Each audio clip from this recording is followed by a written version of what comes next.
मंत्र पाठ। ॐ सहनाववतु सहनौ भुनक्तु सह वीर्यं करवावहै तेजस्विनावधीतमस्तु मा विद्विषावहै। ॐ शान्तिः शान्तिः शान्तिः।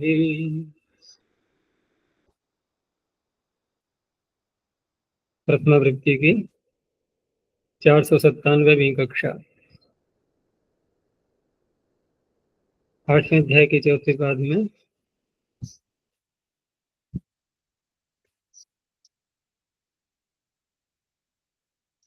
कहाँ तक हो गए थे?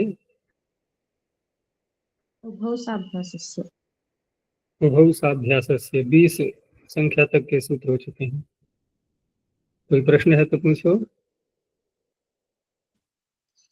आचार्य जी, अनितेर अंतः, इसमें जो अंतः का अर्थ समीप लेकर के जो हमने प्राणिति किया था णकार, उसमें वैसे ही प्राणिनिशति, पहले हम उससे णकार करके अभ्यास करें तो प्राणिणी क्षति में है? जी देखो, हे प्राण हे प्राण, ये तो आ गया समझ में। जी जहाँ पदांत में किया है, पद के अंत में, वो तो स्पष्ट हो गया ना। जी। अब दूसरा जो अर्थ किया गया था अंत शब्द का, वो था समीप अर्थ।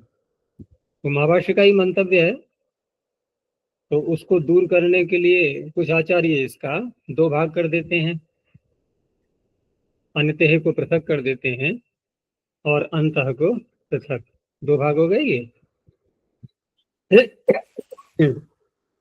अब इन दो भागों का अर्थ जब करेंगे तो कैसे करेंगे, पहले उसको समझो।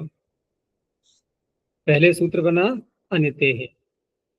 अब अनितेह का अर्थ हो जाएगा कि अन धातु का जो नकार है वो उपसर्गस्थ निमित्त से उत्तर जब आएगा तो उसको नकार आदेश हो जाएगा।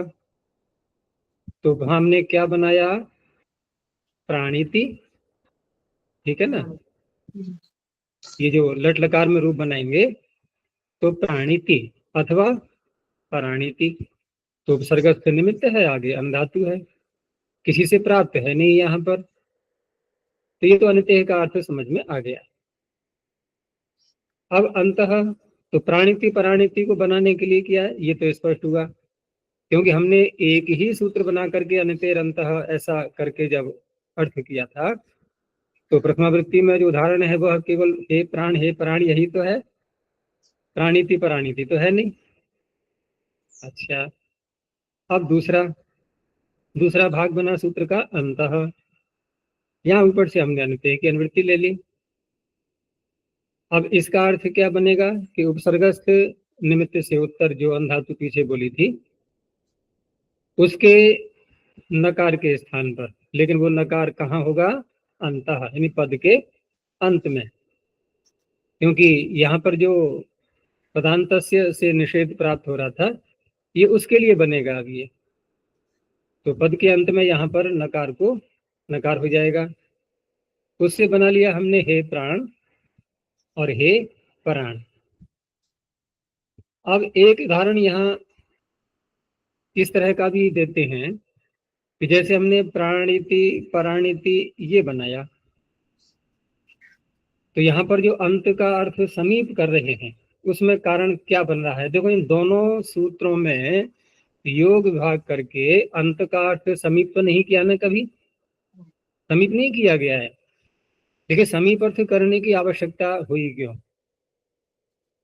क्योंकि समीप अर्थ जब करेंगे तो समीप में तो यही होगा कि अत्यधिक समीप, एकदम समीप तो नहीं होगा, क्योंकि उपसर्ग में ही निमित्त से उत्तर आकार का विधान तो आएगा ना, अ या आ आकार आकार का, जैसे प्र या परा, उसका तो आएगा ना विधान, एकदम निकट तो नहीं होगा। लेकिन अत्यधिक निकट यही अर्थ लेंगे वहां पर। तो उस अवस्था में यदि हम अंतः का अर्थ समीप नहीं करते हैं तो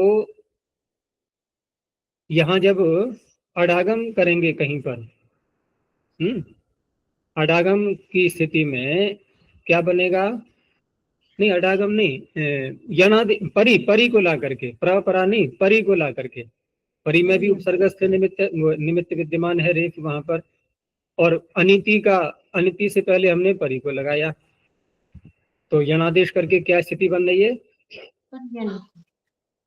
परी, पर यानी एकार को हो गया यकार। तो उपसर्गस्थ निमित्त से उत्तर क्या क्या दिखाई दे रहा है हमें? अब एक तो यकार आ गया, ठीक है ना, एक आकार आ गया, दो आ गए ना, पर्यनीति। अब यहाँ पर दो व्यवधान आ रहे हैं बीच में, तो दो व्यवधान क्या वहां नहीं थे प्रअनिति में? है या नहीं थे? नहीं थे। प्र में अ है और अन का भी अ है। क्या हम ऐसे ही देख रहे हैं पर्यनीति को? हम यणादेश करके देख रहे हैं ना, संधि करके देख रहे हैं ना, संधि करके वहां भी देखो, वहां संधि क्यों छोड़ दी? वहां हम संधि के बिना देख रहे थे दो आकार, संधि करके देखो ना, संधि करके वहां एक हो गया, लेकिन यहाँ संधि करने के बाद, संधि पहले होनी है क्योंकि वो अंतरंग है, ठीक है ना, ये तो बाद में होगा नकार। तो पर्यनीति में दो व्यवधान आ गए, यकार और, अब जब सूत्र को एक व्यवधान में उसको उदाहरण मिल रहा है, सूत्र चरितार्थ हो रहा है और अंत का अर्थ किया समीप, तो फिर वहीं तो लगेगा, यहाँ नहीं लगेगा अब ये। तो पर्यनीति में निषेध करने के लिए, क्योंकि वहां पर अणत्व नहीं होता है, पर्यनीति में अणत्व को रोकने के लिए अंत का अर्थ किया गया समीप, ठीक है ना, अंत का अर्थ किया गया समीप। अब यदि हम सूत्र को एक ही रखें, अनितेर अंतः, और अंत का अर्थ कर लें समीप, क्योंकि दो दो अर्थ कैसे करेंगे, हम एक अर्थ को लेके चल रहे हैं अभी, या तो हम अंत का अर्थ पदांत ले लें अथवा अंत का अर्थ समीप ले लें, लेकिन दोनों में यदि एक ही अर्थ लेंगे तो समस्या आनी है। यदि हमने अंत का अर्थ पदांत लिया तो पर्यनीति में बाधा आ रही है, ठीक है ना, और यदि हमने अंत का अर्थ समीप लिया तो प्राण नहीं बनेगा, ठीक है ना, प्राण में अणत्व कैसे करेंगे फिर? तो इस तरह से यहाँ अंत का अर्थ समीप भी करना है हमें और अंत का अर्थ पदांत भी करना है। अच्छा, अब जिस समय हम समीप ही है ना नकार, प्राण में समीप ही है ना नकार, प्राण में ऐसा है ना कि प्राण में वो जो कृत संज्ञा होकर के जो एक प्रातिपदिक बना है, एक अलग पद बन गया है, तो वहां पर पहले हम उसको ऋणत्व की ही प्राप्ति जो हो रही ना उसको कराएंगे और वहां संधि बाद में करेंगे, क्योंकि वहां पर एक अलग पद बन गया है, प्र शब्द अलग है, वहां समास होगा ना, यहाँ समास नहीं होगा पर्यनीति में और प्राणिति में, यहाँ समास नहीं करना है। लेकिन हे प्राण ये बिना समास के बनेगा? ये बिना समास के नहीं बनेगा, और समास जब करेंगे तो वहां पर फिर ऋणत्व का कार्य पहले होगा, वो एक अलग प्रक्रिया है। लेकिन इतना समझ लो कि अंत का अर्थ यदि हम समीप ही लेते हैं और पदांत नहीं लेते हैं, केवल समीप मात्र लेते हैं, तो हे प्राण ये नहीं बनेंगे, ठीक है ना। और अंत का अर्थ यदि हम पदांत लेते हैं तो पर्यणिति में जो प्राप्ति हो रही है वो नहीं रुक पाएगी, वहां पर भी ऋणत्व की प्राप्ति होगी। तो इस तरह से दोनों मानने के लिए एक ही सूत्र मानेंगे तो हमें दो अर्थ करने होंगे। तो व्याख्याकारों ने क्या किया कि दो टुकड़े कर दिए उसके, दो टुकड़े कर दिए उसके, और दो टुकड़े करके भी सिद्धि थी। अब क्या एक शब्द बोला था प्रारंभ में, क्या बोला था? प्राणिनिषति, सन प्रत्यय, प्राणिनिषति। यहाँ एक स्थिति अलग है, अन धातु से सन प्रत्यय किया, एडागम किया, और क्या स्थिति है अब? अन्य से। ये उसमें दिया होगा, कहाँ पर दिया था ये? उभवसाभ्यासस्य में। ये उभवसाभ्यासस्य की बात हो रही है कि सूत्र को भी बनाने की आवश्यकता क्यों पड़ी। तो वहां पर अजादेर द्वितीय से सूत्र लगाना है हमें, ठीक है ना। तो वहां पर अनिस, अनिस ये स्थिति है, प्र लगा हुआ है और अनिसा। अब यहाँ पर यदि हम पहले ऋणत्व कर लेते हैं, ठीक है ना, तो ऋणत्व का सूत्र कौन सा है अनिते, अनितेरंत। और द्वित्व का सूत्र कौन सा है, वह सिद्ध हो जाएगा ऋणत्व। अब कोई कहेगा सिद्ध क्यों हो जाएगा, हम एक नियम भी तो पीछे ध्यान है, एक नियम बनाया था कि पूर्वत्रा सिद्धियम अद्विर्वचने, पूर्वत्रा सिद्धि प्रकरण द्विर्वचन में नहीं लगता द्वित्व करते समय, लेकिन वो नियम भी प्रायिक है, वो सर्वत्र नहीं लगता, वो प्रायिक नियम है। और प्रायिक नियम है तो इसलिए यहाँ पर ऋणत्व असिद्ध हो जाएगा द्वित्व करते समय, तो द्वित्व नी का ही होगा फिर, ठीक है ना, नी का ही द्वित्व होगा। और जब नी का द्वित्व हो गया तो फिर अब उसको णकार कैसे करेंगे, हम नहीं कर सकते ना, इसलिए फिर उभय साभ्यास से सूत्र बनाना पड़ा कि दोनों को करना है यहाँ पर, यदि अभ्यास सहित है तो चाहे सन्नंत हो चाहे णिच करके हम चंग प्रत्यय लाएं लुंग लकार में, वहां पर हो वहां भी द्वित्व हो जाएगा। तो प्राणिणत वहां भी दो णकार होंगे, प्र लगाएं या परा लगाएं, तो उसमें दिया भी है काशिका में, ये देख लेना, वहां दिया है ना, पूर्वत्रा सिद्धियम अद्विरोचने इत्येतस्मिन् सति पूर्वेणैव कृतृणत्वस्य द्विर्वचने कृते सिद्धमेतद् अंतरेणापि वचनम। भाई इस वचन के, इस सूत्र के बिना भी पहले शंका उठाई थी कि हम सिद्ध कर तो लेंगे, इसको बना लेंगे, कैसे बना लेंगे, कि ऋणकार कर लिया हमने और द्विर्वचन कर लिया, हो जाएगा ना। तो उसका उत्तर दिया आगे कि एतत्तु न आश्रयितव्यम, इसका आश्रय यहाँ पर नहीं लेना है। नहीं लेना है का तात्पर्य इसका आश्रय कहीं कहीं नहीं भी होता है। ये तव्य प्रत्यय जो है ना, ये उस अर्थ में नहीं है आवश्यक अर्थ में, यहाँ शक के अर्थ में है, यानी कि हो भी सकता है नहीं भी हो सकता, तो यहाँ नहीं हो सकता ये अर्थ लगाएंगे, इसके लिए ये सूत्र आरंभ किया गया है। और हम यूं भी कह सकते हैं कि ये सूत्र ही बता रहा है कि पूर्वत्रा सिद्धियम अद्विर्वचने प्रायिक है, ठीक है ना, ये नियम प्रायिक है, क्योंकि अगर उस नियम को हम पक्का मान लें सर्वत्र लगना ही है तो ये सूत्र व्यर्थ हो जाता है।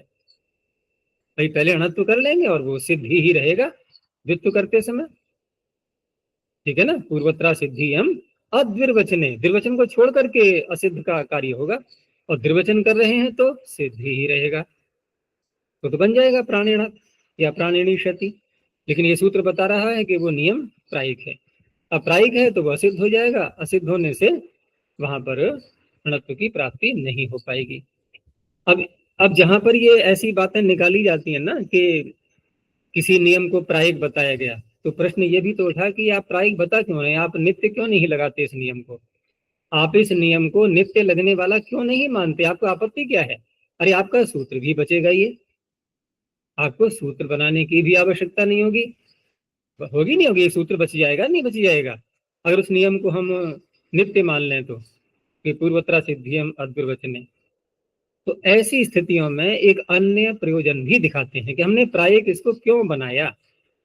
तो प्रायिक बनाया उसका उदाहरण दे दिया है आगे काशिका में कि तेन औजढत इति सिद्धम भवति।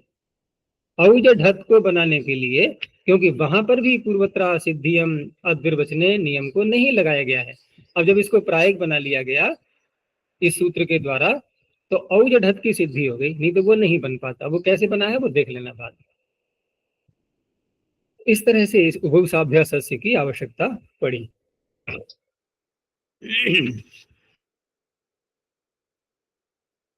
अच्छा जी, हे प्राण, इसमें इन जो लोग प्राण पूरा लगता है काशिका में घुस गए वो प्रथम वृत्ति से होते होते अब काशिका में पहुंच गए हो, तो काशिका पढ़ने का मन नहीं है ना, अब तो यहीं से काम हो जाएगा सब तो यह है कि अच्छा जी, सारी बातें प्राण, आनी है, सारी बातें आगे चल के आएंगी है। हाँ, प्राण में जो हमने समास किया ना, गति समास। प्राण में, प्राण में, हाँ, हाँ गति समास करेंगे। तो फिर ऊपर से जो अनुवृत्ति उपसर्गस्थ वो उपसर्ग नाम नहीं होगा उसका, उपसर्ग नाम नहीं होगा अपराधियों का। देखो ऐसा है ना, उपसर्ग शब्द जो यहाँ प्रयोग में आया है तो ये कहीं कहीं प्रतीक होता है अपराधियों का। ये आगे भी आएगा, अभी आज की कक्षा में शायद कहीं आएगा कि उपसर्ग जो संज्ञा हम करते हैं तो किसी किसी सूत्र में उपसर्ग घटित नहीं होता। तो वहां क्या समाधान निकालते हैं कि ये उपसर्ग प्रादियों का प्रतीक है। प्रतीक का अर्थ क्या होगा कि उपसर्ग शब्द से हम प्रादियों का ग्रहण कर रहे हैं, उनका नाम उपसर्ग हो या ना हो। तो प्रश्न उठेगा कि आप फिर उपसर्ग कह करके उनका ग्रहण ही क्यों कर रहे हैं? तो उपसर्ग कह के ग्रहण इसलिए कर रहे हैं कि इनका नाम उपसर्ग हो जाता है, ठीक है ना। अब जैसे कोई पुलिस का ऑफिसर है, दरोगा है, दीवान है, वो बन गया, कालांतर में जो है वो रिटायरमेंट हो गया या किसी कारण से उसको सस्पेंड कर दिया गया, अब वो पदवी नहीं है उसके पास में, तो फिर भी हम उसको उसी नाम से पुकार सकते हैं कि नहीं? भाई पीछे तो था। नाम चलता रहता है, और यहाँ तक भावी नाम भी पुकार लेते हैं कभी कभी। एक बार मैं बताया था तुम लोगों के लिए कि जैसे मान लो कोई डॉक्टरी की पढ़ाई कर रहा है और 5-6 साल का जो भी उसका समय अवधि है कोर्स करने की, और प्रथम वर्ष ही मान लो चल रहा है उसका, अभी अभी तो डॉक्टर बना नहीं है, फिर भी हम डॉक्टर साहब कहने लगते हैं ना पहले से ही, जो कि आगे चल के बनेगा, अभी नहीं बना है। तो इस तरह से ये उपसर्ग क्योंकि इनका नाम होता ही है, तो अभी प्रादि के रूप में है, उपसर्ग नाम नहीं हुआ है, लेकिन होगा तो क्रिया के योग में आएंगे तो होता ही है, तो उपसर्ग कह करके उनका ग्रहण कर लेते हैं कहीं, इसलिए कोई आपत्ति नहीं है उसमें। ऐसा नहीं है कि उपसर्ग नाम ही होना चाहिए, गति को नहीं लेंगे हम, तब भी ले लेते हैं।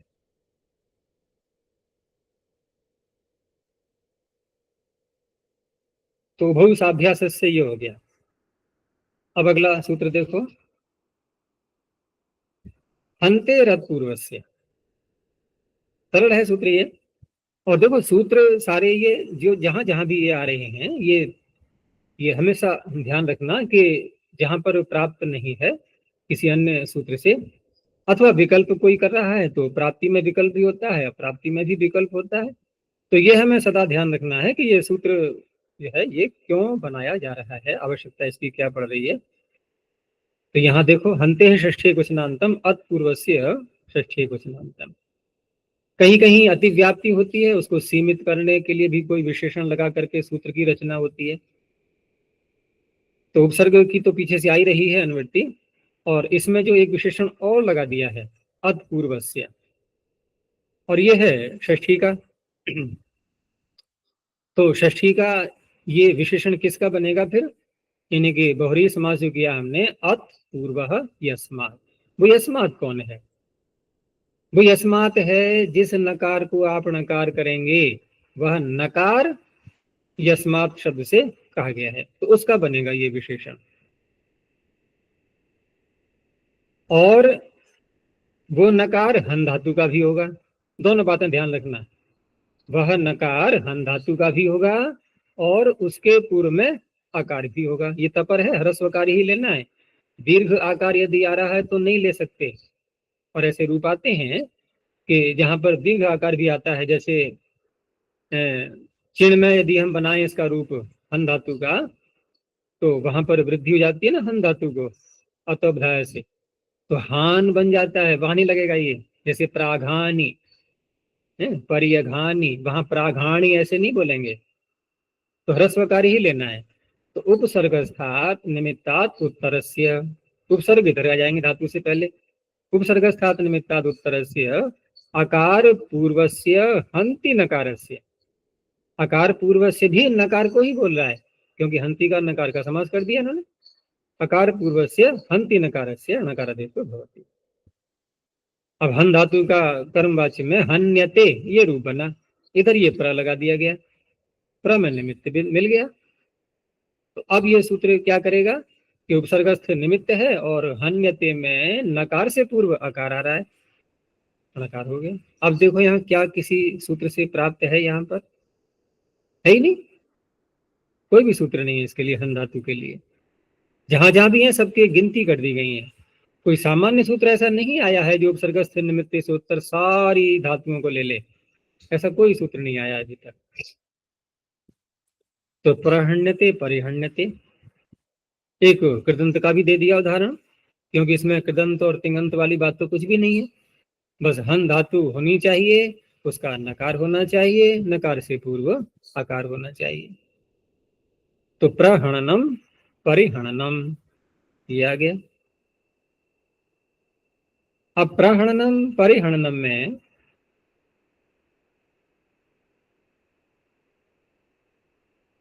देखो एक सूत्र आगे आएगा, बहुत प्रसिद्ध सूत्र है वो, उसका मैं अभी से स्मरण करा दूं। कृत्यचः, ये कृत्यचः बहुत व्यापक सूत्र है, ठीक है ना, क्योंकि ये जितने भी कृत प्रत्यय हैं और उनमें कोई नकार विद्यमान है। कृत प्रत्ययों में बोल रहा हूं मैं, ध्यान रखना। कृत प्रत्ययों में स्थित जो नकार होता है, वह नकार यदि अच से उत्तर है, जैसे यहां देखना क्या स्थिति है, प्रहणनम परिहणनम, तो प्रहणनम यहां पर हन और अन आ रहा है ना, लेकिन वो लगता कहां पर है, उपसर्गस्थ निमित्त से उत्तर लगता है। अब व्यवधान तो हम वही स्वीकार करेंगे ना जो व्यवधान स्वीकार, जिनकी गणना कर दी गई है अट पुपांग नुम विवाहिपी।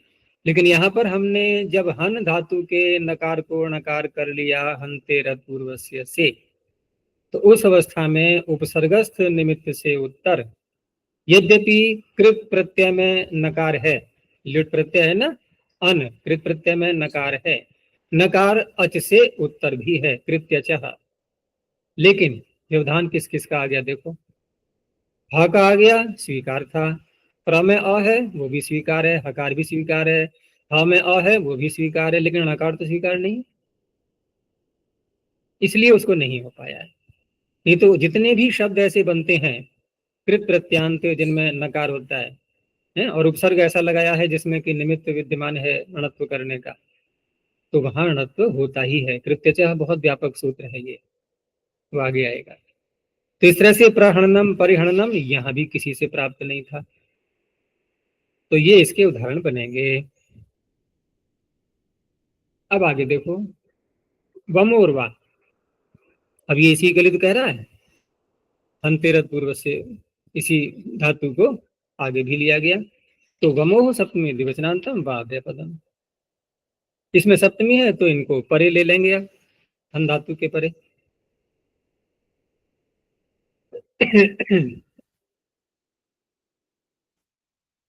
तो व में कहाँ कहाँ आते हैं जो रूप चलाते हैं, तो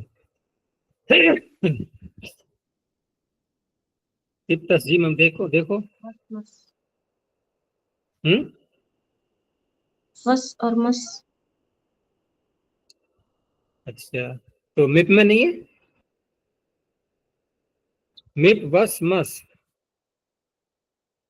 मिप में मिप के साथ पक्षपात क्यों किया गया, उसमें नहीं है क्या है? जब मस का मकार ले सकते हैं तो मिप का क्यों नहीं लेंगे, वो भी तो लेंगे।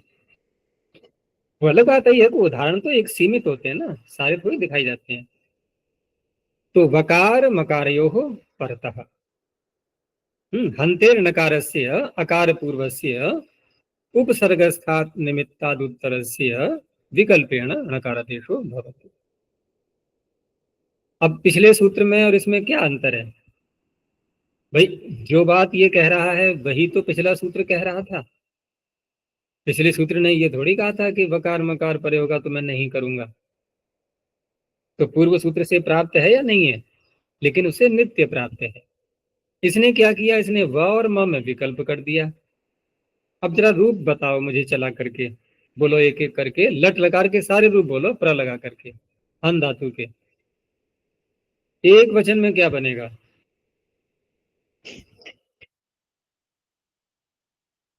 क्या बात है, एक वचन ही नहीं प्रारंभ हो पा रहा है। अच्छा, प्र को हटा के बोल दो, नहीं समझ में आ रही है तो हंती, अब प्र लगा करके बोलो। क्या बनेगा? अब प्रहरती। संदेह हो रहा होगा कि नकार करेंगे न करें यहाँ पर, क्योंकि अगर प्रहंती बोल दिया तो लग रहा है कि आगे शंका आएगी सामने, फिर तुरंत प्रश्न उठेगा, क्या नकार से पूर्व अकार नहीं है? है। क्या ये नकार हन धातु का नहीं है? है। क्या उपसर्ग में निमित्त विद्यमान नहीं है? है। तो क्यों नहीं होगा अणकार? तो प्रहण, प्रहण और अणकार कर दिया तो स्टनाष्टु भी लगेगा, वो क्या बने, क्या कर देगा उसको? वो टकार कर देगा फिर। तो ऐसा ऐसा कभी सुना है रूप? तो ये तो लग रहा है कि हाँ प्रहंती तो नहीं बनेगा, बनेगा प्रहंती ही। तो फिर समाधान क्या होगा? नकार को नकार क्यों नहीं होगा? सोचो। हम्म। छठी अनुस्वारं कृत्वा परसवर्णः। छठी इंद्रिय का प्रयोग कर लिया करो कभी कभी। छठी इंद्रिय है कि नहीं है? Sixth sense. तो देखो यहाँ पर हन धातु का जो नकार है तो झल परे है ना, नश्चापदान्तस्य झलि। अंत से झली, पहले अनुस्वार होगा, इसको नहीं रोक पाओगे। होगा कि नहीं होगा? अच्छा, अनुस्वार का सूत्र करने वाला वो आ चुका है या आएगा अभी? वो तो आ चुका ना। और अनकार करने वाला ये आगे है, ये तो वैसे ही वसित रहेगा उसकी दृष्टि में। तो अनुस्वार तो होना ही है पहले, अनुस्वार होना है। तो अनुस्वार का परसवर्ण करने वाला सूत्र ये अभी आगे आना है। क्योंकि परसवर्ण करेंगे तो अनुस्वार को फिर नकार ही हो जाना है। तो क्या हम उस नकार को नहीं ले सकते? हम उसको नकार कर देंगे फिर। तो कैसे कर देंगे? वो असिद्ध हो जाएगा। समझ में आया नहीं? तो इस सूत्र को क्या दिखाई देगा? अनुस्वार। वो तो अनुस्वार दिखाई देगा, क्योंकि अनुस्वार तो सिद्ध रहेगा। अनुस्वार तो पीछे आ चुका है, वो तो सिद्ध रहेगा। तो प्रहंति में नहीं कर पाएगा। प्रघ्नतः यहाँ तो कोई प्रश्न ही नहीं है, क्योंकि आकार ही पूर्व में नहीं है नकार के। प्रघ्नंती, तो प्रहंति, प्रघ्नतः, प्रघ्नंती, प्रहंसी, यहां भी वही स्थिति है, अनुस्वार करना पड़ेगा। ठीक है ना? प्रहंसी, प्रघ्नथ, प्रघ्नथ। अब आया मिप, मिप वस मस। तो मिप वस मस में नश्चा पदांत से झली लगाएंगे। अब तो झल परे ही नहीं है, तो अब वो समस्या समाप्त हो गई ना, कि पहले अनुस्वार करो फिर परसवर्ण करो फिर ये अणकार हो नहीं पाता। अब तो वो सारी समस्या नहीं है ना। अब तो हन का ही नकार विद्यमान है सीधा, इसको अनुस्वार हो ही नहीं पाया, नहीं हो पाया। तो अब हंते रत पूर्वस्य से नित्य ही णत्व की प्राप्ति हो रही थी, इसने कर दिया विकल्प। ठीक है? तो प्रहणमी और प्रहन्मी दोनों मिलेंगे। ऐसे ही आगे प्रहणवः, प्रहन्वः, प्रहणमः, प्रहन्मः, ऐसे ही परी लगा करके हो गया। तो चाहो तो लिख लो और स्मृति के लिए कि मिप ऐसा नहीं है कि इसमें छोड़ दिया गया है, अभी तो उदाहरण सीमित होते हैं तो उसको नहीं दिया है। वहां भी हो जाएगा, क्योंकि कोई रोकने वाला नहीं है। वमूर्वा में जब वौर म कह दिया तो वो आ गए, क्योंकि वौर म व में अ उच्चारण के लिए है ना, वकार मात्र लेना है, उधर मकार मात्र लेना है। मकार में तो है भी नहीं उच्चारण के लिए कुछ भी, तो मकार मिप का भी होगा, वो मस का भी होगा। ये दोनों सूत्र हो गए हन धातु के लिए। आगे देखो, अंतरदेशे, अंतः व्यपदम अदेशे सप्तमे कुशनांतम, ये भी हन धातु को ले रहा है, लेकिन ये अन्य प्रकार से अपनी बात को रख रहा है। बाकी सारी शर्तें वही रहेंगी कि आकार भी पूर्व में आएगा हन धातु के नकार के, लेकिन जो शब्द बनेगा उसका अभिधेय देश नहीं होगा। जैसे पीछे आया था ना, प्रहणनम, परिहणनम, ये भी तो ऐसे ही बने थे। वहां तो प्र और परी लगाया, लेकिन यहां लगाया हमने अंतर। अब देखो वो जो भी पीछे बात हो रही थी कि उपसर्ग शब्द एक प्रतीक के रूप में भी ले लेते हैं हम प्रादियों को ग्रहण करने के लिए, वो तो एक अलग बात हो जाती है, आगे उसकी आवश्यकता पड़ेगी हमें। लेकिन यहाँ तो एक अन्य स्थिति है, यहाँ तो अंतर शब्द है ये। यहाँ तो हम प्रतीक के रूप में भी उपसर्ग का अर्थ ले भी लें, तब भी क्या अंतर आ जाएगा उसके अंदर? प्रादियों में तो है भी नहीं है, तो इसका कैसे ग्रहण होगा? क्योंकि उपसर्गात की अनुवृत्ति तो चल ही रही है ना इसमें। अब कोई कहे यहाँ पर उपसर्गात की अनुवृत्ति नहीं लेंगे, नहीं लेंगे तो आगे कैसे जाएगी? फिर हमें वहां भी लेना है, ठीक है ना, आगे उपसर्गात चलेगा अभी। तो अब यहाँ क्या करेंगे कि अंतर शब्द के लिए एक वार्तिक बनाया गया है कि अंतर शब्द की उपसर्ग संज्ञा, उपसर्ग के रूप में इसको ले लेते हैं, उपसर्ग संज्ञा इसकी हो जाती है।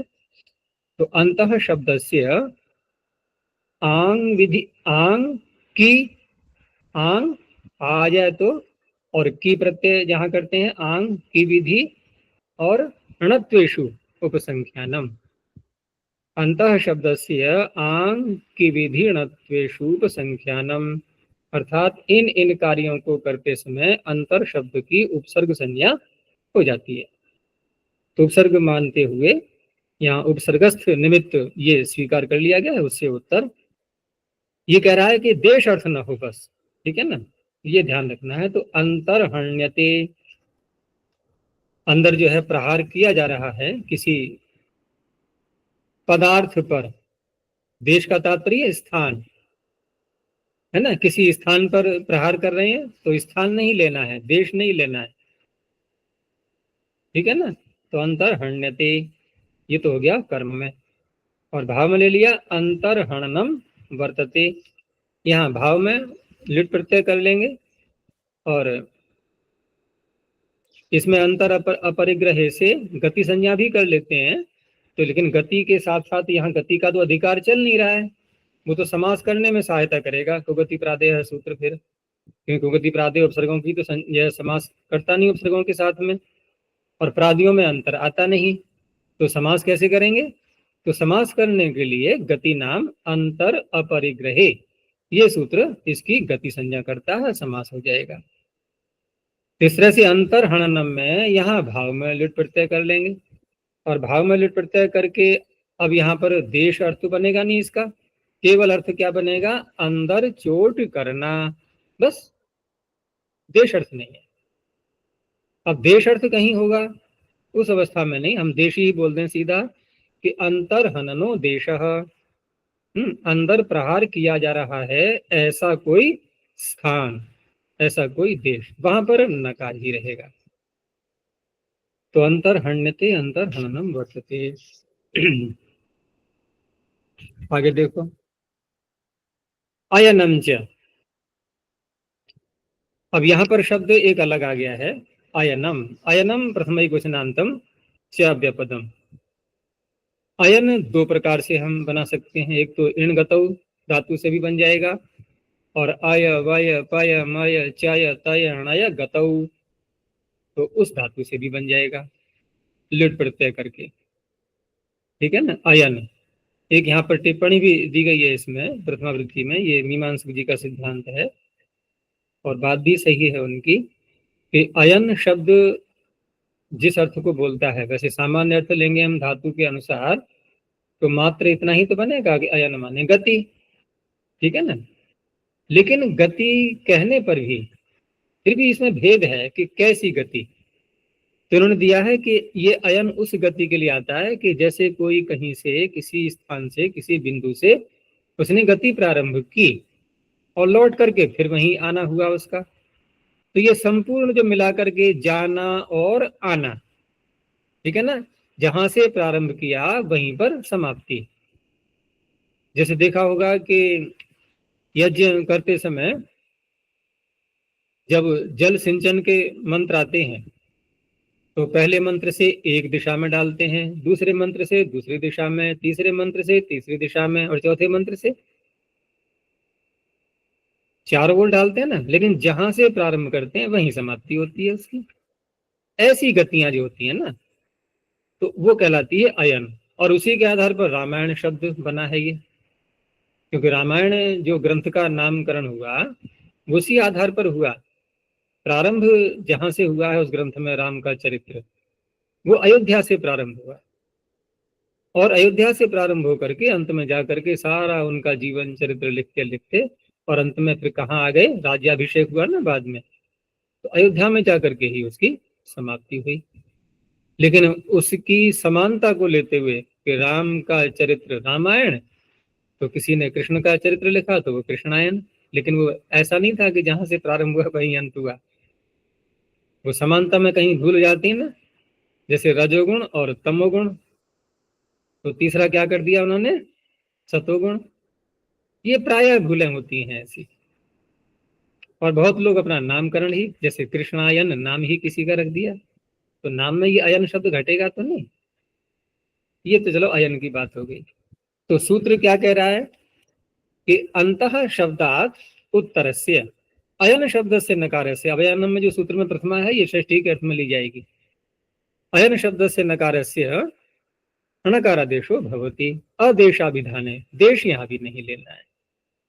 तो वहां था हनन और यहाँ है अयन, बस इतना ही अंतर है, बाकी सब ज्यों का त्यों।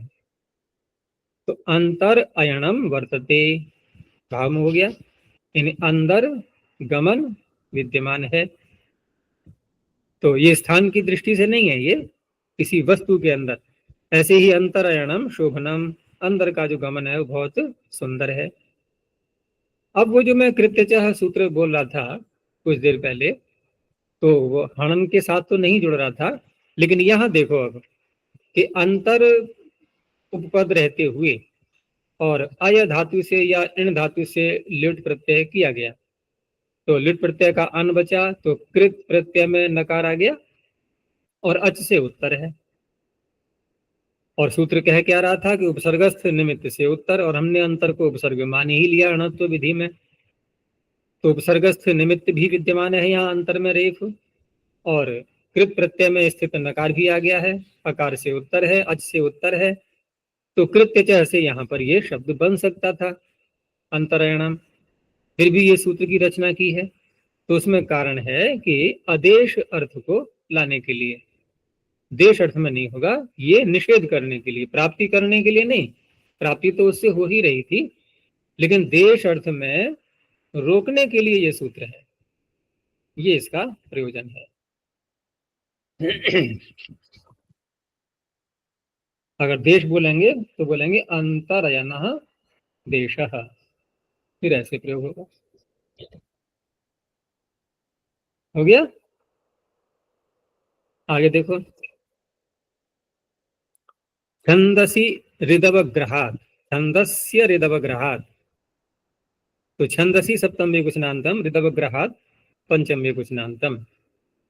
अवग्रह शब्द सुना होगा भाषा में, हम संस्कृत में जब कहीं पर पूर्व रूप करते हैं तो आकार आदि जो वर्ण होते हैं ना, तो वहां पर उसका लिखने में तो नहीं आएगा वो लिखने में, लेकिन उसके प्रतीक के रूप में कहा यहाँ पहले आकार विद्यमान था, ये ज्ञापित करने के लिए वहां अंग्रेजी का जो एस वर्ण होता है इस प्रकार से वहां लिखते हैं। एक तो उसको अवग्रह बोल देते हैं, लेकिन वो कोई संज्ञा नहीं है उस चिन्ह की, वो चिन्ह, वो लिपि कोई 63 वर्णों में नहीं आ रही है। कहीं कहो कि ये तो 64 वर्ण हो गए हमारी वर्णमाला के, ऐसा नहीं है, वो कोई वर्ण नहीं है।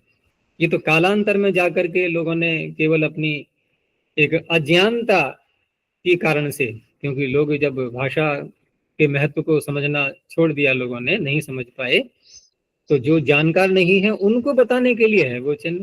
नहीं तो प्राचीन हस्तलेख अगर देखोगे कहीं पर जाकर के संग्रहालय में, तो वहां ये चिन्ह नहीं होता था पहले, कहीं प्रयोग नहीं मिलेगा इसका। प्राचीन हस्तलेखों की बात कर रहा हूं मैं, कहीं नहीं मिलेगा ये, बल्कि प्राचीन हस्तलेखों में तो ये विराम, अल्प विराम और ये रेखाओं को तोड़ना ये कहीं नहीं होता था, पूरी की पूरी एक ही रेखा होती थी। हस्तलेख देखोगे तो हर लाइन में पूरी एक रेखा, दूसरी में पूरी एक रेखा, सब संपादकों का कार्य होता था कि कहां से कहां तक का शब्द लेना है, ये उनकी बुद्धि पर निर्भर होता था। तो संपादक बहुत पढ़े लिखे होने चाहिए इन कामों के लिए से। तो इस तरह से एक तो वो अवग्रह हो गया, लेकिन यहाँ पर हमें यौगिक अर्थ लेना है। यौगिक अर्थ क्या होगा अवग्रह का? कि अवगृह्यते, जिसका अवग्रह किया जाता है, किया गया है ये अर्थ नहीं। अर्थात जब ये सूत्र लग रहा होगा उस समय अवग्रह विद्यमान हो ये नहीं कह रहा है ये। अभी तो इसका तात्पर्य है कि जिसका अवग्रह हो सकता है। तो अवग्रह कब होता है? हम जब पद पाठ करते हैं तो वहां पर पदों को अलग अलग करके बोलते हैं ना, तो उस अवस्था में जिस ऋकार का ग्रहण यहाँ हो रहा है वह ऋकारांत शब्द अवग्रह के योग्य होना चाहिए, यानी कि भिन्न पद होना चाहिए। मंत्र में तो वो एक साथ आएगा दूसरे शब्द के साथ में जुड़ करके, लेकिन जब पद पाठ करेंगे तो अवग्रह हो जाएगा नहीं हो जाएगा उसका, ऐसा ऋकारांत शब्द लेना है। तो रिद अवग्रहात, रिद च असौ अवग्रहश्च रिद अवग्रह। अब रिद से यहां पर लेंगे ऋकारांत, क्योंकि अकेला री तो कहीं मिलेगा नहीं, या मिल जाएगा? अकेला री शब्द सुना है कभी? कोई अर्थ उसका? और किसी के साथ में फिर हम समास करें, संभव ही नहीं है। तो संभव न होने के कारण से यहाँ री का अर्थ होगा ऋकारांत। ठीक है ना? तो छंदसी विषय ऋकारांतात अवग्रहात पूर्व पदात उत्तरस्य। अब पूर्व पद यहाँ कहाँ से ले आए? तो पूर्व पद तो बहुत पीछे आ चुका था।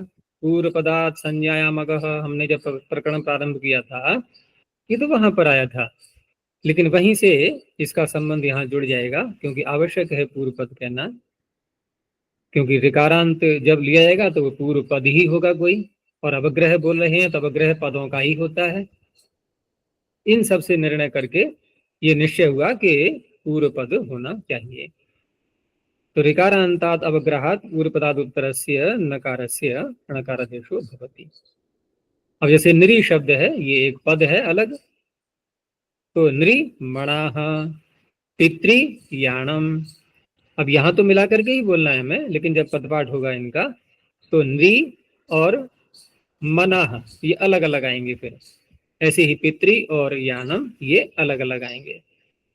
नृ मनाह पितृ यानम मिला करके बोलेंगे तो देखो ऋकारांत पूर्व पद है यहाँ पर और अवग्रह के योग्य भी है वो, तो उससे उत्तर जो शब्द आ रहा है उसके नकार को नकार हो गया।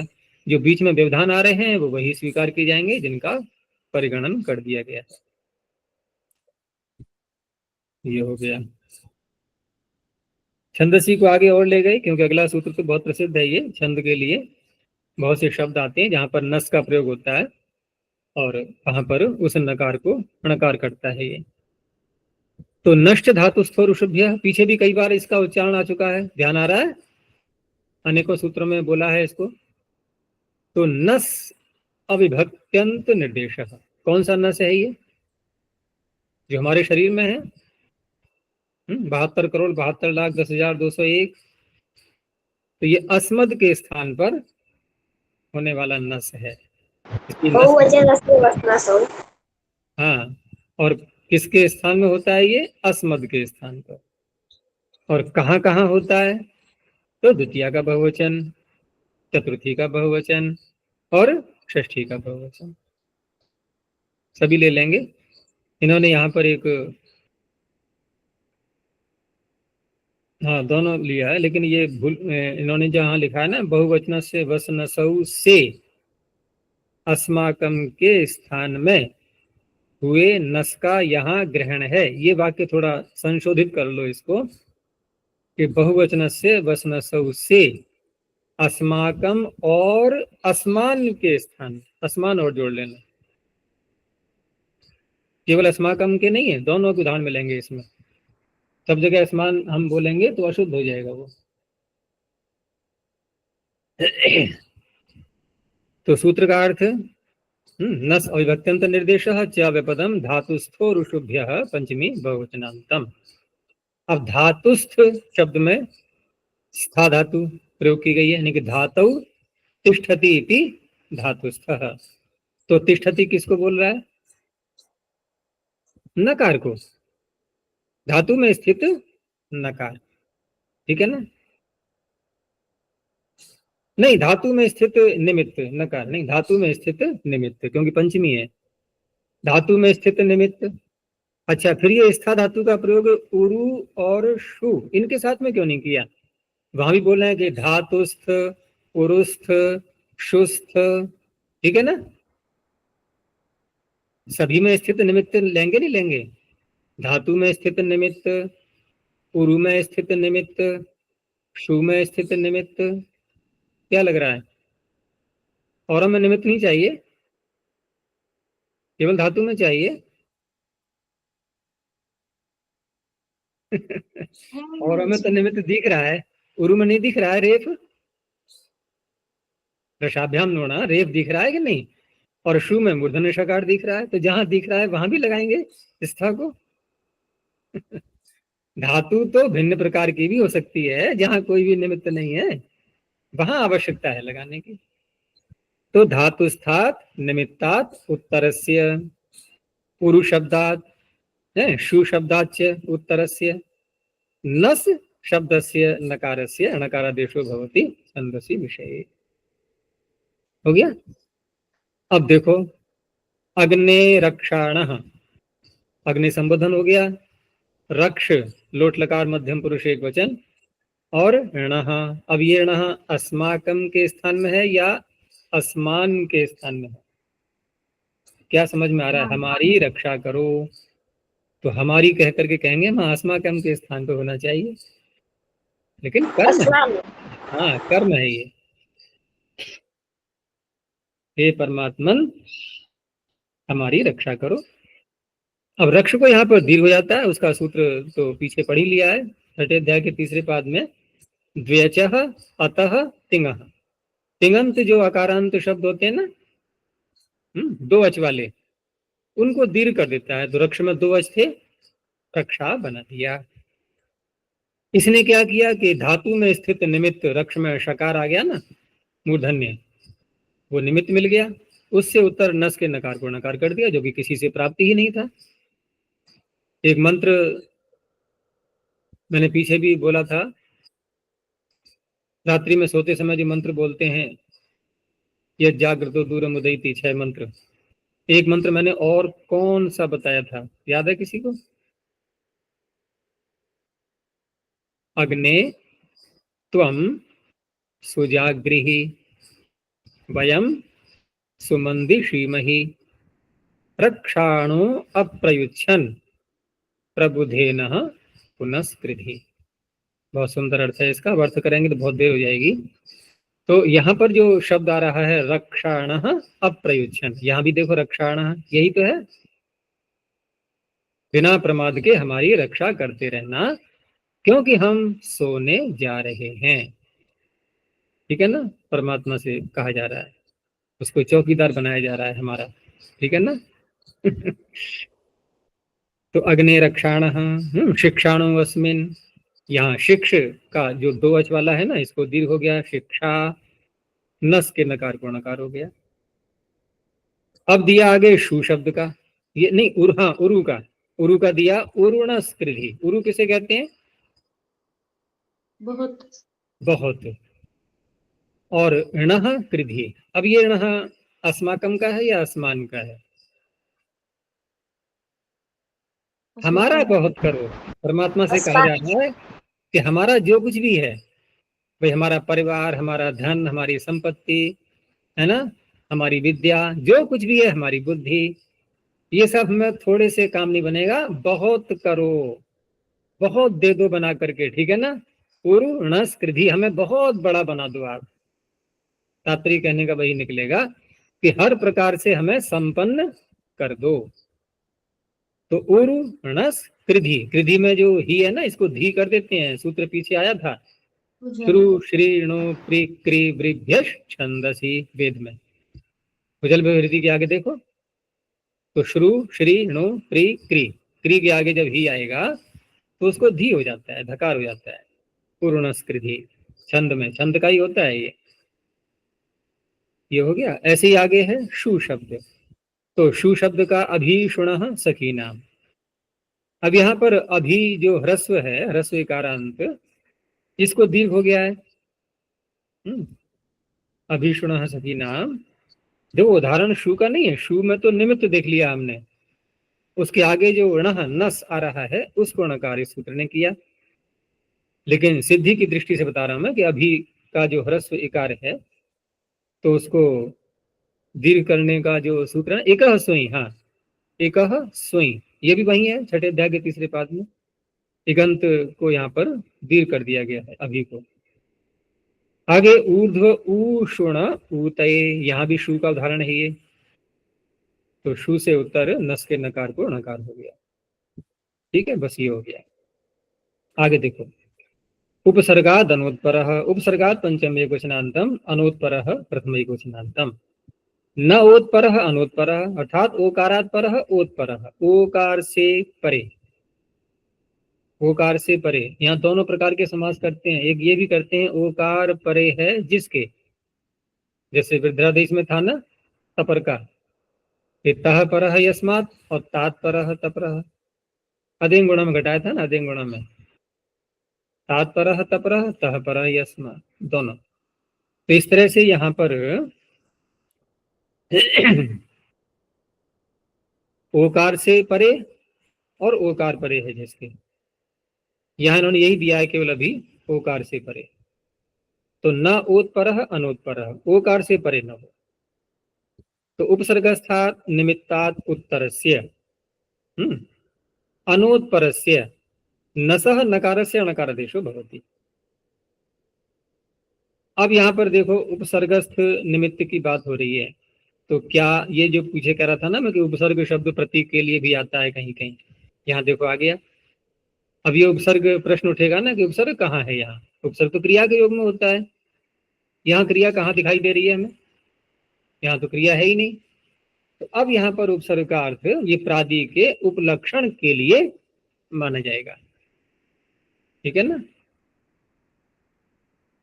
तो उपसर्गस्थ निमित्त से उत्तर हमें लेना है यहाँ पर, और ऐसा नस लेना है कि जिसका नकार ओकार से परे नहीं आना चाहिए।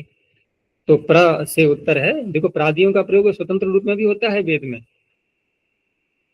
प्रादियों का प्रयोग भाषा में तो नहीं करते हम कहीं भी ऐसा, भाषा में कहीं ऐसा वाक्य देखा है कि परापसम में से कोई भी उठा करके ले आए किसी वाक्य में प्रयोग करते हैं, धातु के साथ में संबंध न जोड़ करके, होता है ऐसा कहीं, लेकिन वेद में ऐसा होता है। वेद में प्रादि स्वतंत्र रूप से भी अपना अर्थ देते हैं, धातु के साथ न जुड़ करके, ठीक है। तो प्रणः शूद्रः, तीनों पृथक पृथक हैं ये। तो उपसर्गस्थ निमित्त यानी कि जो प्रतीक के जो उपलक्षण के लिए उपसर्ग ग्रहण किया गया है उसमें निमित्त विद्यमान है, उससे उत्तर नस के नकार को नकार कर दिया, और वो नस का नकार ऐसा है जिसके जो ओकार से परे नहीं है, ठीक है। तो प्रणः शूद्रः।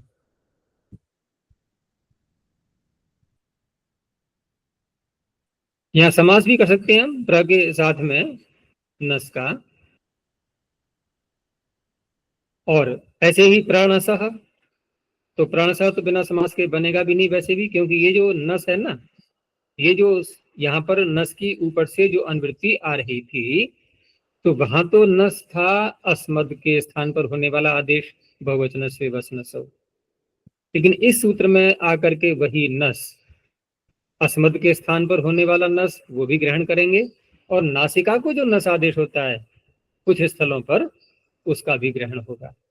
जैसे प्रणसः उदाहरण में देखो, तो प्रणसः में क्या है, यहाँ कैसे करेंगे, ये समास का होगा बहुव्रीहि समास, प्रगता नासिका यस्य, जिसकी प्रकृष्ट नासिका है या उठी हुई है ऊपर को, ठीक है ना। अब यहाँ पर उपसर्ग इसको हम ले भी सकते हैं, लेकिन उपसर्ग कैसे लेंगे, गम धातु के साथ में उपसर्ग है ये, नासिका के साथ में नहीं, और वो उसमें अर्थ छिपा हुआ है, गत अर्थ गम धातु हट गई, प्र रह गया अकेला, तो प्रगता नासिका यस्य। अब यहाँ पर नासिका के स्थान पर नस आदेश करेंगे, लेकिन साथ में समासांत प्रत्यय भी होता है, और वो जो सूत्र आता है ना, अय नासिकायाः संज्ञायाम नसम चास्थूलात्, उसके आगे वाला सूत्र बोल दो केवल, उपसर्ग उपसर्गाच्च क्या, ठीक है ना। उससे उससे क्या हुआ, दो कार्य, अच प्रत्यय, नासिका को नस आदेश, दो कार्य कर लो। तो नस, नासिका को नस कर दिया, अच का अ जोड़ दो उसमें, न स प्रण सह। ऐसे ही प्रणो राजा, ठीक है ना, प्रणो राजा, यहां भी ऐसे ही करेंगे।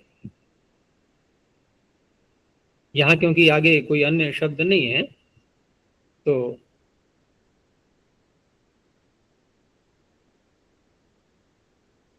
ये राजा का बनेगा विशेषण।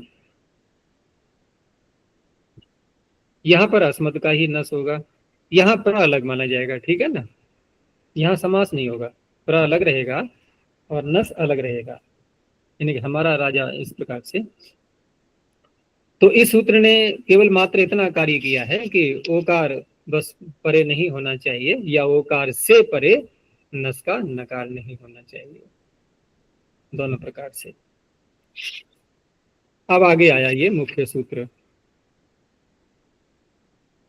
ठीक है ना, इसका ध्यान रखना है।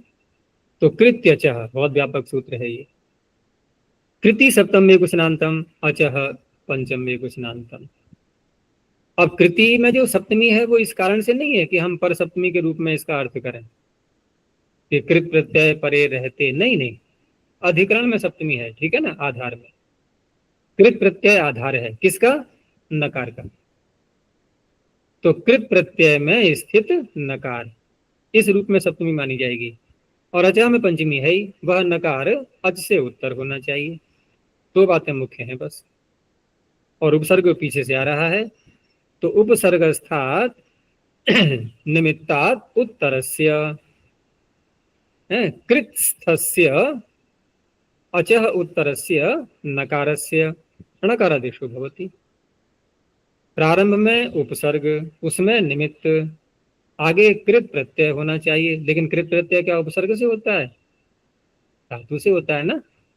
तो धातु बीच में स्वयं ही आ जाएगी बिना कहे, उसकी कहने की आवश्यकता ही नहीं है, क्योंकि मात्र इतना ही अर्थ लें सूत्र का कि उपसर्गस्थ निमित्त से उत्तर, कृत प्रत्यय में स्थित अच से उत्तर नकार को णकार होता है, धातु मतलब मिल जाएगा। क्या उपसर्ग से कृत प्रत्यय हो जाएंगे, संभव ही नहीं है। तो ऐसी स्थिति में पाणिनि फिर वो शब्द नहीं बोलते जो कि अनिवार्य रूप से आना है, तो धातु का तो ग्रहण हो ही जाएगा। अब धातु ऐसी होनी चाहिए, ये ध्यान रखना है हमें कि जो व्यवधान डाल रही है बीच में, वो व्यवधान उन्हीं वर्णों का हो जिनकी स्वीकृति मिल चुकी है, जो हाई कमान से पास हो चुके हैं, ठीक है ना, वही वर्ण लेने हैं हमें। तो जैसे या धातु ले ली, तो या में यकार भी अण में अट में आ गया, आ भी अट में आ गया। तो प्र से उत्तर या धातु से लिट प्रत्यय किया, तो प्रयानम। अब देख लो यहां पर सारी शर्त घट गई ना सूत्र की। उपसर्गस्थ निमित्त रेफ है, और कृत प्रत्यय किया हमने अन, अन में जो नकार है वो अच से उत्तर है, न, ठीक है ना। तो नकार को नकार हो गया, प्रयाणम परियाणम प्रमाणम परिमाणम, माँ धातु आ गई। एक और प्रकार से दिया उदाहरण, प्रयायमाणम, इसका अर्थ कर लो पहले, क्या अर्थ होगा, या धातु का ही है।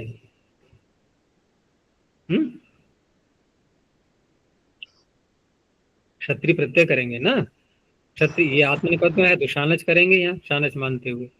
तो शानच प्रत्यय किया गया, और ये कर्म में करेंगे तब होगा शानच, ठीक है ना, कर्म में करेंगे क्योंकि यक भी तो लाना है हमें। तो या धातु से कर्म में लट लकार लाए, और वहां पर शानच आ गया, उधर आएगा फिर यक, उसको मुकागम हो गया। तो प्र या, आगे यक का यह दिख रहा है हमें, ये प्र या य, मुख का मकार है, आगे आन, आन है ये कृत प्रत्यय, उसमें स्थित नकार है जो कि अच से उत्तर है। अब बीच में व्यवधान सारे देख लो, सब वही है ना जो स्वीकृति जिनकी मिल चुकी है। तो प्रयायमाणम, गति करवाए जाते हुए को, ठीक है ना, कर्म में। ऐसे ही पर्यायमाणम, अनियर प्रत्यय में भी अ से उत्तर नकार मिल गया कृत प्रत्यय में, तो प्रयाणीयम पर्याणीयम। अप्रयाणी ही अपरियाणी ही, ये नए समास किया गया है, शब्द है प्रयाणी ही परियाणी ही, लेकिन बिना नए समास के यहाँ पर प्रत्यय होता ही नहीं। तो प्रत्यय करने के लिए हमें अनि प्रत्यय जो किया है वो नए समास होने पर ही होता है। सूत्र है आक्रोशे नई अनिहि, आक्रोशे नई अनिहि, इससे अनि प्रत्यय हुआ है आक्रोश अर्थ में नए उपपद रहते हुए, तो नए समास यहाँ होना ही है। तो यहाँ पर भी अनि प्रत्यय कृत प्रत्यय है, उसमें नकार विद्यमान है।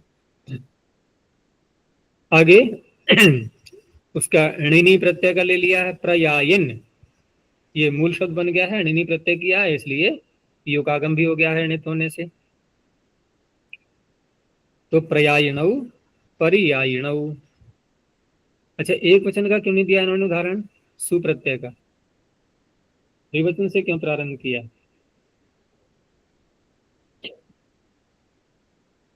नकार ठीक है, ठीक रहता है, तो नहीं, उत्तर है नकार रहता नहीं है उसमें, क्या नहीं होता? नकार नकार नहीं होता, रहता क्यों? नहीं णिनी है, प्रत्यय नहीं है वहां पर, बचता नहीं है बचता प्रयाय। नहीं है। अच्छा, कहाँ चला जाता है? मैं लोग कहा प्रातिपदिकांत से। हाँ, लोभ हो जाता है। तो इतनी छोटी सी बात घुमा फिरा के क्यों बोलते हो? न लोभः प्रातिपदिकान्तस्य, ठीक है ही नहीं वहां पर, किसको करेंगे नकार? तो प्रयायी, प्रयायिणौ प्रयायिण, प्रहीण, यहाँ पर निष्ठा का उदाहरण दे दिया है ना, ओहा त्याग है ना, ओदितश्च, निष्ठा के तकार को नकार हो गया है, यही है कृत में स्थित नकार। अब ये अज से उत्तर कैसे है? देखो, अच से उत्तर जो बात हो रही थी कि कृत प्रत्यय में स्थित नकार अच से उत्तर, लेकिन वो अच ये नहीं था तात्पर्य कि वो अच भी कृत प्रत्यय में हो, वो धातु में भी हो सकता है ना, कहीं भी हो अच से उत्तर होना चाहिए, क्योंकि ये ऐसा उदाहरण है कि यहाँ पर नकार धातु में स्थित अच से उत्तर है। धातु के हा के आकार को ईकार हो गया ई हल्लेगो से, वो से घुमास्था गपा सूत्र से। तो प्रहीण परिहीण, प्रहीणवान परिहीणवान, ये तवतु का हो गया, ठीक है। कृत्यचः, और ले लें एक सूत्र, अणेर विभाषा, अणेः पंचमे क्वचनांतम विभाषा प्रथम क्वचनांतम। अब देखो, पिछले सूत्र को ध्यान में रखना और उसको ध्यान में रखते हुए ये बताओ कि जब धातु ण्यंत बना दी जाएगी तो उस अवस्था में क्या पूर्व सूत्र णकार नहीं कर पाएगा? धातु तो तब भी मिल जाएगी ना, उपसर्गस्थ निमित्त भी मिलेगा, धातु भी मिल जाएगी, कृत प्रत्यय भी मिलेगा, तो ये केवल विकल्प करने के लिए है ये सूत्र, ठीक है ना।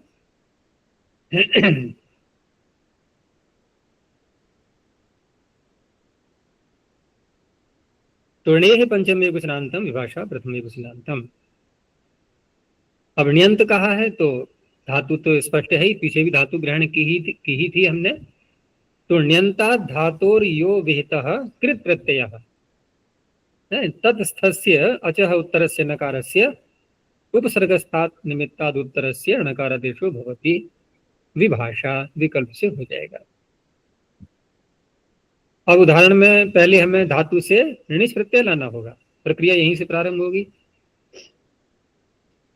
तो या धातु से जब ऋणिच करेंगे तो पोकागम भी हो जाएगा ना, यापी। अब यापी धातु से प्र लगा करके यापी धातु से ल्युट प्रत्यय किया गया, और जब ल्युट प्रत्यय करेंगे अन हो गया उसको, तो आर्धातु भी है, अनिट आर्धातु का, तो ऋणिच का तो लोप हो जाएगा। तो इधर रह गया याप, प्र याप अन। अब ये जो प्रयाप जो व्यवधान पड़ रहा है बीच में, वो सब स्वीकार्य है कि नहीं है? पकार आ गया, वो पवर्ग में आ गया, अटकुपुआन, तो प्रयापणम प्रयापनम दोनों बन जाएंगे। ऐसे ही परियापणम परियापनम, यहां भी दे दिया है कर्म का। प्रयाप्यमाणम, ले जाए जाते हुए को, ठीक है ना, प्रयाप्य मानम। यहाँ यक आ गया है, प्रयाप्य मानम, प्रयाप्य मानम। प्रयापणीयम, प्रयापनीयम अनियर का हो गया। अप्रयाणी ही, अप्रयापणी ही, अप्रयापनी ही, ये अनि प्रत्यय का हो गया, वही आक्रोशेन यानी ही। और प्रयायिणौ, प्रयापिणौ, प्रयापिनौ, ये णिनी प्रत्यय का हो गया। जो उदाहरण पीछे थे लगभग वैसे ही है सब, केवल विकल्प करने के लिए सूत्र बनाया गया है। ठीक है, बस यहीं तक रखते हैं अभी। इसमें एक बात ये भी ले सकते हैं हम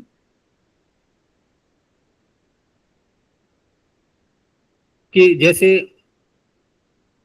हमने कहा कि पिछले सूत्र से प्राप्त है और यहाँ विकल्प करने के लिए सूत्र बनाया गया है, लेकिन उसमें जैसे पर्याप्य मानम उदाहरण को लें तो यह प्रत्यय बीच में और आया है, ठीक है ना। और बात चल रही थी पीछे के धातु से विहित कृत प्रत्यय, धातु से विहित कृत प्रत्यय, तो धातु से विहित कृत प्रत्यय तो है, यापी धातु से लट लकार ला करके लट के स्थान पर शानच, ये तो किया गया है। लेकिन बीच में य का व्यवधान यक और भी तो बढ़ गया एक प्रत्यय, तो यक बढ़ गया है तो वो भी कोई आपत्ति नहीं है उसमें, क्योंकि विहित विशेषण जो बनाया गया था ना यहाँ पर, कि विहित विशेषण, इनके विशेषण भी साथ में लगाया गया है कि ण्यंत से जो प्रत्यय किया गया है, तो ण्यंत से किया गया है तो उस अवस्था में पर्याप्य मानम में यक के व्यवधान होने पर, क्योंकि हमने लट लकार किससे किया था, लट लकार जो किया है, लट के स्थान पर जो शानच आया है वो किससे किया था, ण्यंत धातु से ही तो किया था, तो वो तो अभी विद्यमान है। बीच में यक आ गया है तो कोई आपत्ति नहीं, यक के आने पर भी कोई आपत्ति नहीं है, क्योंकि पूर्व स्थिति जो की तो है ना, ण्यंत धातु से कृत प्रत्यय तो अभी विद्यमान है, वो उसी से विहित है, ऐसा ही कहा जाएगा। तो इस तरह से अर्थ करके बीच में अन्य प्रत्यय आने पर भी रुकावट नहीं आएगी। और ये बात पूर्व सूत्र में भी घट सकती है, वहां भी कोई बात नहीं है, वहां भी यक आया था। तो इस तरह से पूर्व सूत्र से विकल्प की प्राप्ति, नित्य प्राप्ति में ये विकल्प का आरंभ किया गया है। बस, प्रणव ध्वनि। ओ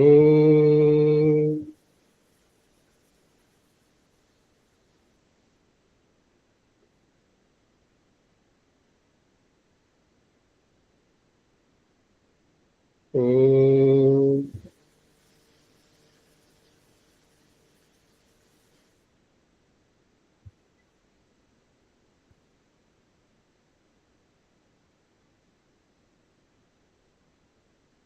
ओ